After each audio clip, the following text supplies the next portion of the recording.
Saya bayangi Syekh bin Bas itu kayak apa, ya. Ya Allah, nanti bisa ngaji enggak itu. Akhirnya bulan pertama, kedua mulai bisa ketemu ngaji di rumahnya. Ya, Masya Allah, ternyata tidak saya bayangkan.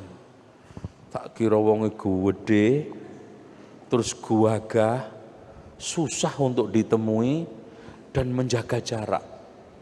Ternyata Masya Allah di rumahnya, ya, beliau dalam keadaan buta. Saya lihat subhanallah sorbannya sudah sangat jelek, ya. Bajunya pun sangat sederhana. Dan yang lebih membuat kita tertarik, ya Allah ini benar-benar ulama nih. Makan bareng sama kita. Jadi yang ngasih makan beliau. Ya, gelar gitu di ngaji itu ada 2 term, ya.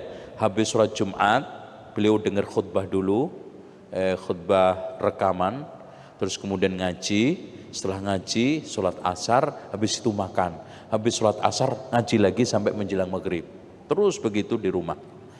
Nah, makan sama kita, ya, cuci tangan di tempat bareng-bareng, ya, dan tidak pernah ada apa ya, wah ini orang Indonesia, ini orang enggak. Saya pamit Syekh, mau belajar di antum, mohon izin. Oh ya, fadhol silakan. Ini tempat pelajaran, ini belajar siapa aja, bukan hanya untuk orang Arab, silakan. Saya dari Indonesia Syekh, insya Allah bisa menimba ilmu di sini. Alhamdulillah, kajian pada saat itu adalah kajian tafsir dan tepatnya adalah Ma'alimut Tanzil karya Imam Al-Baghawi. Ya, tafsirnya sampai sekarang ada karena saya beli untuk kajian itu. Pertemuan demi pertemuan, inilah sejatinya ulama.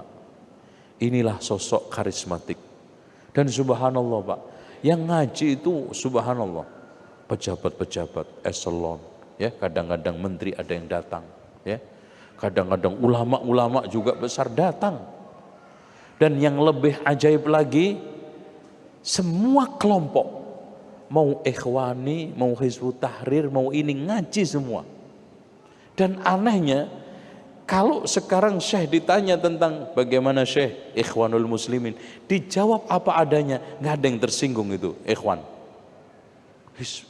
Yang muyul kepada ini, bahkan ada tablighi juga datang. Semua Syekh Abdul Aziz menjelaskan sesuai dengan qala Allah qala Rasul.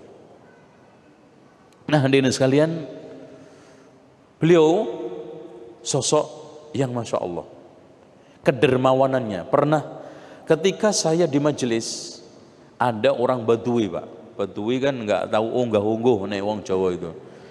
Ya seperti zaman Rasul aja, Rasul lagi khutbah di stop kok. Ya Rasulullah stop, tolong berdoa supaya hujan turun. No, Rasulullah di stop. Habis itu hujan seminggu kan. Jumat depannya datang lagi, Rasulullah sebentar jangan khutbah dulu. Ini lebih parah dari kemarin. Hewan-hewan hanyut, semua rumah hancur karena banjir. Tolong ya Rasulullah, doa kepada Allah, sedang aja hujannya. Lah itu kalau nggak Badui nggak berani Pak, nggak berani.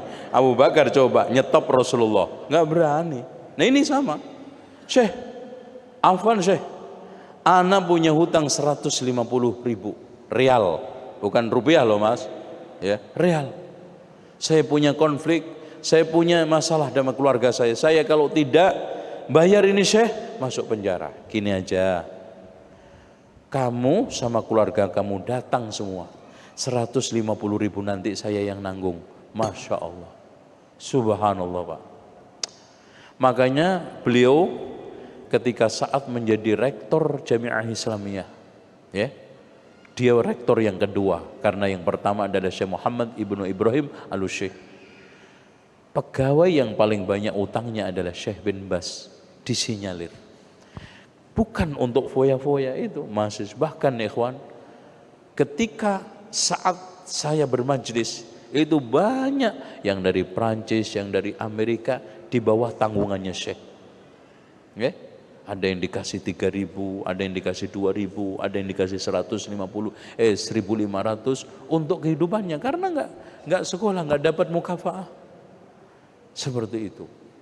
Dengan demikian sosok ulama yang betul-betul kita bisa jiwain, kita bisa keruk hikmahnya menjadi simpanan kita semua adalah Syekh Abdul Aziz bin Baz. Oleh karena itu tidaklah salah berlebihan kalau orang Saudi semua rakyat ketika saat wafat hadir 1 juta lebih orang untuk menyolatinya. Dan tidak salah juga, tidak berlebihan kalau memberikan titel Al-Walid, Samahatul Walid, yang terhormat bapak kita semua, bapak bangsa, bapak umat. Inilah sosok sedikit yang beliau juga hafal ya, Al-Quran otomatis, dan beberapa kitab sittah beliau hafal yang itu semuanya sudah masyhur di kalangan para ulama yang lainnya. Dan beliau adalah ulama yang sangat lapang dada terhadap khilafiyah, sangat berani untuk mengakui kesalahan. Coba bayangkan Pak, ada orang yang mencaci maki Syekh Abdul Aziz bin Baz, didengar oleh beliau. Ketika sakit parah dikunjungin. Mencaci makinya apa? Apaan? Syekh besar, kitabnya kecil-kecil. Kitabnya Syekh bin Baz itu nggak ada yang besar, kitabnya kecil-kecil. Apa jawaban beliau ketika kunjungan? Fulan, kamu saya dengar katanya mengatakan begini begitu, apa betul? Masya Allah. Klarifikasi juga, nggak nuduh. Kemudian setelah itu, benar wahai Syekh, wahai fulan, ketahuilah ulama yang ngarang kitab gede-gede untuk talabul ilmi itu sudah banyak. Yang orang-orang awam ini jarang saya tuliskan untuk mereka. Antum lihat kitabnya mereka semua orang awam. Al-kahana, sihir dan perdukunan, kecil. 3 masalah sholat, toharoh, ini Masya Allah. Ini Syekh Abdul Aziz bin Baz rahimahullahu ta'ala.